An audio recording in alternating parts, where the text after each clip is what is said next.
got killed in a hit and run. And we used to always rap a lot and stuff, but I used to not take it serious then. And he was rapping at the time. And when he died, man, I just wrote the rap. And that was like the first rap that I called that really was a rap put together. You know what I'm saying? I wrote about my dead homeboy. Facts, but that was real though. You know what I'm saying? Everything you put out, that right there, especially if such a young people do that, man, that's definitely felt. So obviously, I'm gonna assume that your family, your peoples, everybody has totally been supportive of you throughout your whole career, even the beginning. They've been there for everybody you. was supportive. Like, to be honest, like, I supported myself when it came to music and stuff, man. Like, my family wasn't really even into the rap, you know what I'm saying? Like, my family really, like, we don't come together nothing but when funerals happen, you know what I'm saying? Right, so right. It always been like my mama and my brothers and family just over here, over there. You feel me? It wasn't never close like that. Okay, so I supported myself for real, for real. All right, all right.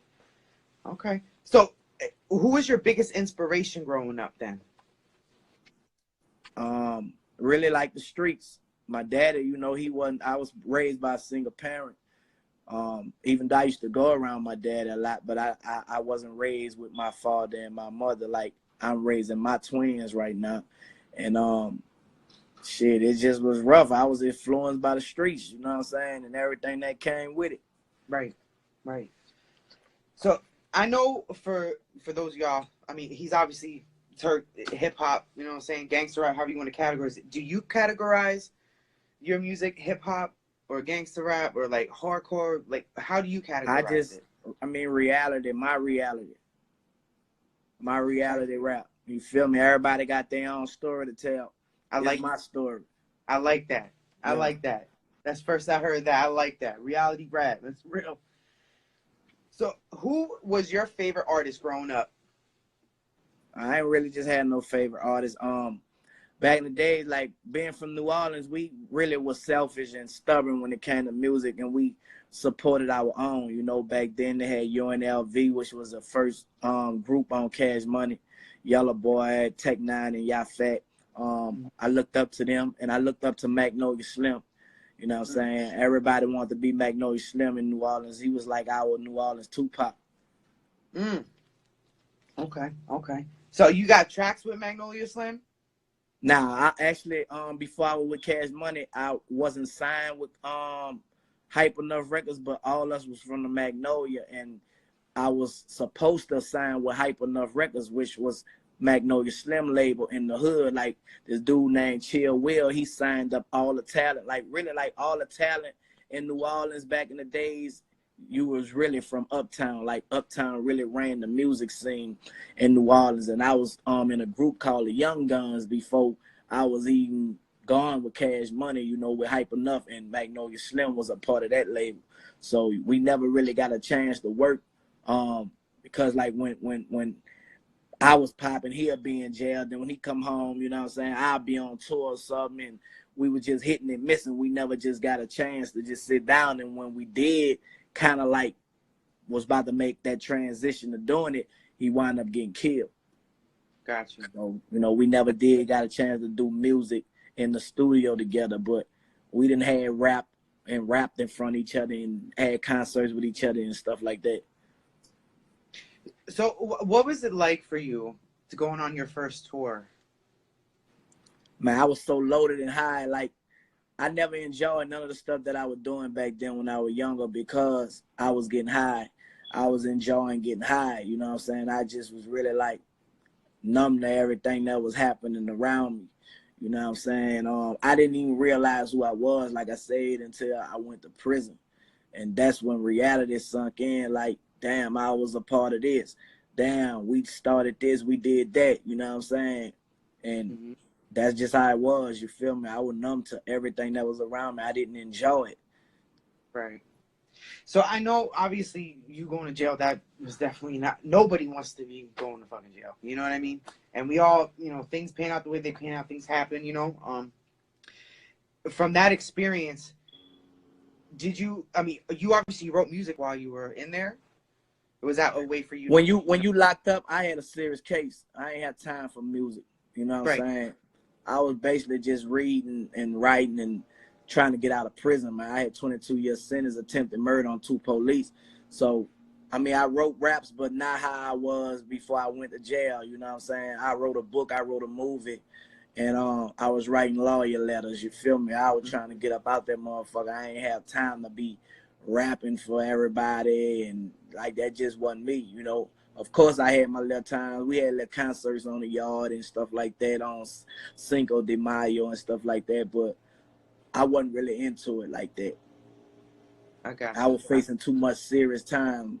You know, I had too much serious time to be even thinking about rapping. I had to get out there. That's right. And I hear that. I hear that. Well, I'm glad you're out. For real. Nobody should be there. I mean, I'm sorry, but like I said, things happen. Certain circumstance, any circumstance. But at the end of the day, your freedom is the most important thing. And just to live your life, because our life is so short. You don't want to waste another moment. So I'm happy that you're blessed and you're out. So, and what artists or producers that you haven't worked with yet, who are you trying to work with? Who would you like to work with? Man, at this time, I do rap because I want to, not because I have to. So the music didn't change now. It's like I don't even, I mean, it don't matter. You feel me? It really don't matter, man. Like right now, as of now, my thing is I'm managing artists now. So, you know what I'm saying? Whoever they want to work with, I support whatever they want to do. You know what I'm saying? Okay. And I got a lot of in-house producers that I work with when I do what I do, but I ain't just enthused at working with nobody. You know what I'm saying? Like, oh, I want to work such. If it happened, it happened. That's how I am. Okay. So, the artists sign in, are they just artists from New Orleans, or are you looking for talent everywhere? Nah, just talent. I actually, my first artist, I just got him a situation. We working out the logistics. I actually got a situation with Baby and Slim. You know what I'm saying? Went from being an artist to being a CEO. It's that time. So that's what I'm mainly focused on. I got a lot of other businesses going on as well. I'm into real estate, car lot. I got a print company. You know what I'm saying? My wife got a clothing line. I support her what she got going on. And I'm working on reality TV too. We shopping out a reality TV show as I speak. You feel me? So got a lot of different little things going on. Okay, I hear that. All right, so you say you got the car lot. Well, I got a book out. I got a book out too, the Auto Thuggography of Turk. You know what I'm saying? That's out right now.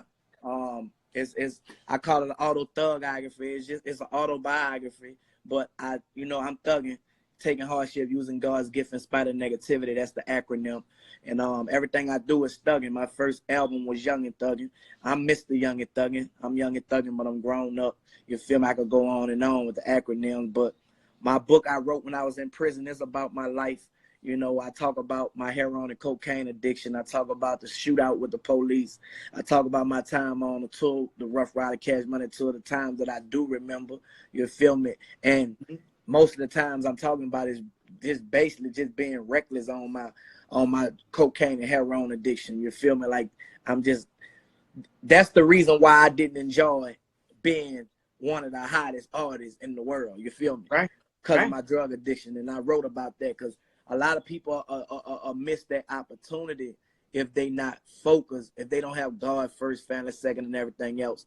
If you get in this game, man, and you want to just take your money and just blow it on drugs, blow it on females, and not doing what you're supposed to do, you feel me? It could slip away from you. So I just want a lot of youngsters to learn from my mistakes. And, you know what I'm saying, with me managing artists and things of that nature right now, that's what I look for, you feel me? I'm not in nobody's personal business, but at the same time, it's personal when I deal with you, you feel me? Right. No, that's a fact. So was it hard for you that, not someone say, I want to say admit, but was it hard for you to tell people about your addiction? Was it hard for you? Nah, because I was in a state of mind in prison. So when you're in prison, you open up. You know what I'm saying? I had time to reflect and recollect on a whole lot of things, and I held myself accountable, and I was responsible, and now I'm more responsible and accountable now today, you know what I'm saying? So it took me to go through that experience, man. I actually had OD 2 times before I got on my knees and I prayed and I told God the only way I was going to stop doing heroin and cocaine if it was life-threatening. 3 days later, the SWAT team came in my house, kicked down the door, and they shot in there 52 times. I also got a documentary coming, 52 bullets. You know what I'm saying? And that's how many times the SWAT team shot in my house. I didn't get hit or grazed. God saved my life, and he delivered me from drug addiction. And it's like, that's the only way I was going to stop. I had to go through something like that, you feel me? And that changed my life tremendously, you feel me? I'm not the same person that I used to be. I used to be wild. Nobody really couldn't even tell me nothing, you know what I'm saying? Now I take heed to what people saying, and I'm more calm, collective, you know what I'm saying, and more responsible and hold myself accountable, you feel me? Right. And I mean, I commend you for that, because not a lot of people can do that. I mean, first of all, a lot of people can't, get over their addiction, period. They can't even admit that they have a problem, to themselves, to everybody. So for that, I really salute you on that. And just for you evolved, into, you're a wholesome grown man. You know what I mean? And your mind is right. So I'm glad, I'm so happy for you that you sound as though you're at peace with yourself at this point. Like, Yeah. what you want, where you want to be. And excuse me, just, as you're saying, you're obviously, I mean, you're always going to be humongous, not going to just say idol, but a stamp in our community, but Yeah. now, like you said, you ventured off into other things. So what is your advice to the younger who they can move out from just doing music, like you said, the clothing line? Like, tell me a little bit about that. As far as like the real estate that you're doing, is it commercial? Is it residential? Your wife's clothing line, is it just for women? Is it for children, men? Yeah, nah, I'm not into commercial, just real estate. Like, I'm getting into a whole lot of different things. I'm learning the business as I go, like I'm just really like investing into it right now, you know what I'm saying? And I have like my family members that really know about it, you know what I'm saying? I'm learning as I go, just as with anything, you know what I'm saying? Anything you put your mind to, you gotta be a student of it. This is something new to me, but I just wanted to flip my money and try to do something different. You feel me? And Right. I know I couldn't rap all my life. I knew I couldn't just get into the studio, and when I'm 60 years old, I had to have something else to fall back on, you know what I'm saying? And so I just decided to do that, invest my money and learning as I go, man, you know what I'm saying? And I've been getting the kind of return on my investment that I've been wanting, you feel me, that excites you to want to keep on going forward, you feel me? I'm not hands-on with it, but I'm money on with it, you feel me? And it making money, so it making sense with me, you feel me? That's right. Yeah. That's right. Yeah. It's making sense. It got to make Yeah. sense. It got to make sense. Yeah.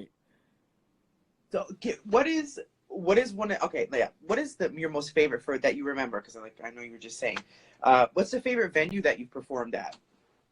My favorite venue. I mean, I ain't really like I say, man, I was so numb, you feel me? Like, I can't even remember no favorite times. I can't even just sit up here and just lie to you and say it was my favorite here, a favorite there, a favorite. You feel me? Like, I was in a zone. It was always favorite. Long as my gorilla was fed, I was all of them. You heard me? You know what I'm saying? For real. All right. So can you tell me one song that you have memorized, other than your own? Can't be your own, because obviously you have those memorized. One song that you love that you have memorized that's not yours. If you have one. I mean, I really don't have no, like I said, I used to just really listen to our music coming up. You know what I'm saying? I never really listened to no other people's music other than like UNLV or Magnolia Slim. Like, coming from New Orleans, like I say, the people in New Orleans, we stubborn, man. We ain't letting no outsider in like that. When I was coming up, you feel me? That's just how it was. So if it wasn't Cash Money, it wasn't nothing else. But nothing else, right? I didn't listen to No Limit when y'all were listening to No Limit. You feel me? I didn't listen to the East Coast music when y'all were listening to it. I didn't listen to West Coast, you know. Until I just started getting older, I branched out and started listening to pop, you know what I'm saying? But other than that, man, it was strictly us and nobody else. Yeah, it's crazy how, because when you guys came out, and then, you know, obviously No Limit, when it was the whole, you know, East and West and all that stuff, it was just like, it was crazy to me because I'm like, there's so much good music coming out of everywhere. Everybody, you know, just came together. It did big. I'm just saying, it really would have been. But everybody has their own sound. But I definitely down where you guys are from. You guys really are so tight knit that you don't have that anywhere else, where you actually support each other. You know. So yeah, when you rap hustling, it's just what it is. It's rap hustling. It's just like you selling dope. It's the modern day dope game. Every nigga that sell dope is not gonna hustle and sell dope with the next nigga just because he sell dope. You feel me? Everybody trying to be dope, you know what I'm saying? And everybody trying to make money. So if you ain't a part of my camp, man, it ain't no collabo. We're in competition. You feel me? I'm trying to beat you. I'm trying to take your fans. I'm trying to do that. I'm trying to do that. You know what I'm saying? Like all the collabs that you see today is a lot of fake shit. It ain't real. Them dudes don't even be liking each other, but at the same time, it making money, so it making sense. You feel me? And that's what it is, you know. Back then, we didn't pretend. You couldn't get on the internet like you do right now, pretend like it's something that it ain't. You know what I'm saying? It was real life. So that's why you never saw us working. Like, people was really dying on both sides of our labels, you feel me? Like it wasn't us, but it was people around us that we was cool with and they was cool with, and ain't no way it was able to work, you feel me? It just couldn't work. There was real shit going on. That I believe that, and I'm just so y'all know right now. He really was just spitting some gems for y'all, because I'm sure a lot of you guys don't even think like that with that mentality of you guys are doing for yourself. It comes down to. Did you ever consider battling at any point, or you just strictly just making? Nah, I ain't no battle rapper. I can't nobody battle my life. You feel me? Like, my life is different. Like, your life is different. I can't say my life is better than yours. I got my reality rap. So how can I battle anybody about that? I'm gonna say I used to shoot dope better than you, or I shot a pistol better than you, or I mean, how can you battle that? You feel me? Battling to me is making fun of somebody, and I don't have time to play. You feel me? I don't have time to be playing with no grown man. Like, that ain't me. Listen, that's a whole. I love the way he put that on some real. I really do, and you're absolutely right. It is. It's like, you know, the clowning, which that's not what it was before. Like, you really had to go bar for bar. You know, shout out to my homegirl Lady Luck. She's still coming with them bars, bar for bar. And they know. Yeah, I fuck with Lady Luck. Yeah, I don't think nobody fuck with Lady Luck and Remy Ma when it come to battling on the female tip, and they could take on some of these niggas that do that. I think a lot of battle rap that come from New York, like, we don't do that down south. You feel me? Like, that ain't just down south. We just want the money, and we don't give a fuck about all that talking about you and making you look foo-foo, and that don't matter. We don't freestyle, we pay style, you feel me? It could be a shitty ass rapper, but if a motherfucker make money out of something simple, man, let it be simple like a pimple. We don't give a fuck, you feel me? Shit, I like that. I'm rocking with it. So, what is there any song? No, I know that it's you always. No, I'm not gonna ask you that because I know it's always what, guys. You didn't listen to anybody else. Tell me one thing on your bucket list that you haven't done yet, but that you want to do. Shit, it ain't nothing that I really just want to do. I just really want to stay free. I never stayed free. You feel me? I want to stay free, remain free, keep my freedom, man. You know what I'm saying? Because that's most important. As long as I'm free, man, I feel like I could do and go wherever I want to go in life. That's the main obstacle to me. You know what I'm saying? Like, how can you stay free? Because you could be free and still be locked up. You know what I'm saying? I want to be free physical and mental and spiritually, you know what I'm saying? That way I can keep on moving and doing what I'm doing without being locked up. That's a fact. That's an absolute fact. So, tell me one of your pet peeves. Don't have none. Don't got none. Wow. All right, I'm with that. Yeah. I'm with that. So, out of your whole career, I understand, you know, for those of you guys just tuning in, we're live with Hotboy Turk. I know you don't remember like certain things, but what was like that monumental moment for you where you were like, yo, like I made it, we made it, man. Like we made it. Like you know what I In mean? Like, prison when I was sober, I never, and I keep saying it. I don't know if it's a trick question with you, but I really didn't feel nothing because I was numb with the drugs, like heroin and cocaine. I was high and low. You feel me? So I've been doing it since I was 14. You know. Where's mommy? She in the garage. I was numb. Like when you numb, you on drugs, you don't feel nothing. You feel me? Like I don't feel nothing. And to this day, like I don't have no feeling, no emotions to this day because of my addiction and how I abuse the drugs. You feel me? My emotions is just bipolar, like, you know what I'm talking about? got you. Yeah. Like my wife tell me I don't show no emotion. Like I have a issue with that, showing love and affection and, you know, stuff like that I deal with on a regular basis. You know, when you go from drugs and then you go get locked up for 9 years, it fuck you up, you know what I'm saying? Right. So I'm kind of like battling that, trying to get myself back together mentally, spiritually, physically, like everything is a process, you know what I'm saying? That shit just don't happen overnight. Like I'm still not normal. You know, I'm still not normal. And I know that. And the thing is admitting it. It's just like a drug addiction. You got to admit that you're a drug addict in order to want to kick it. I have to admit that my mind ain't completely repaired, you know what I'm saying, because of the stuff that I did and went through. You know, I'm traumatized. I done been in shootouts. You know, I done been in prison. You know, I done been on drugs. I done been so much shit that fucked my head up as a youngster, you know what I'm saying? I'm still recovering for it right now to this day. Well, I know you're definitely gonna get through it, and you're gonna be complete. I want to say healed, but healed emotionally and mentally, you know. Yeah. And that's the biggest, you know. What one thing that you absolutely love? Obviously, I know your wife, your children. Other I than love outside of them, because that's go without being said. I love chicken. Right. I love chicken. You love chicken? Me too. Yeah. I can eat chicken every single day. I do eat chicken every single day. Baked chicken, jerk chicken, fried chicken, barbecue chicken, smothered chicken, all kind of fucking chicken. It don't matter. But it have to have bone in it, because chicken is not chicken without a bone.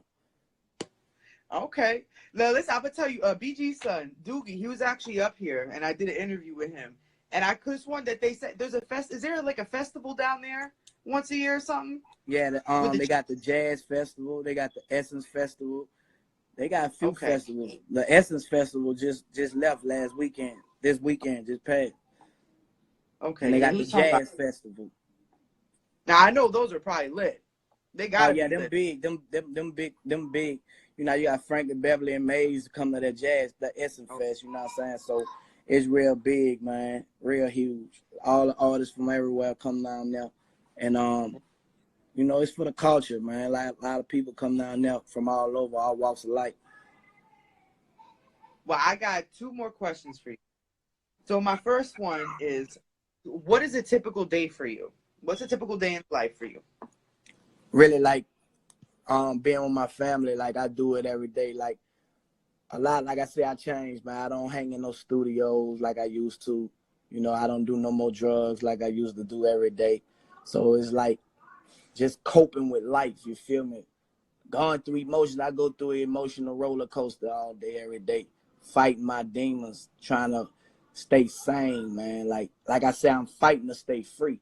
You feel me? Right. And it don't necessarily mean just going to prison physically, you know what I'm saying? But mentally, like I have to fight every day to stay focused, man. Like that's my typical day. I think too much, you know what I'm saying? But that's bringing me back how I need to be. I feel that's how I feel. I'm my own therapist. Mm-hmm. Okay. All right. That's all right. Ain't nothing wrong with that. Ain't nothing wrong with that. Honestly. You know yourself better than anybody else. So Yeah. at the end of the day, what is one possession that you will never ever get rid of? One possession that I never get rid of. Mm-hmm. Shit, I never get rid of my heart. I ain't never get rid of my heart. Never give nobody my whole 100% heart. Nobody. Family and all. You feel me? Never. You got to guard that. You know what I'm saying? Because the closest person to you, man, sometimes they'll crush you. You'll have so much into that person, and they'll crush you. So I know it might sound rude, but that's facts. It's the truth. That is the truth. You know what, Turk? You definitely are one of the richest people I've ever met, man. Honestly, like, just I love how you're very upfront and very direct. I appreciate that. I love you for that, man. So it's like this, honestly, especially you don't. I mean, you probably may realize how you are, and just to even have this conversation, you are so much appreciated. Like, it means a lot, a lot. You know? Yeah. So, I it's really all love. Bet, I mean, and whatever I support, whatever you do in your future endeavors, and I bless you, man. Honestly, because you deserve that. Honestly, For real. So I appreciate you. I appreciate you anytime, man. I come.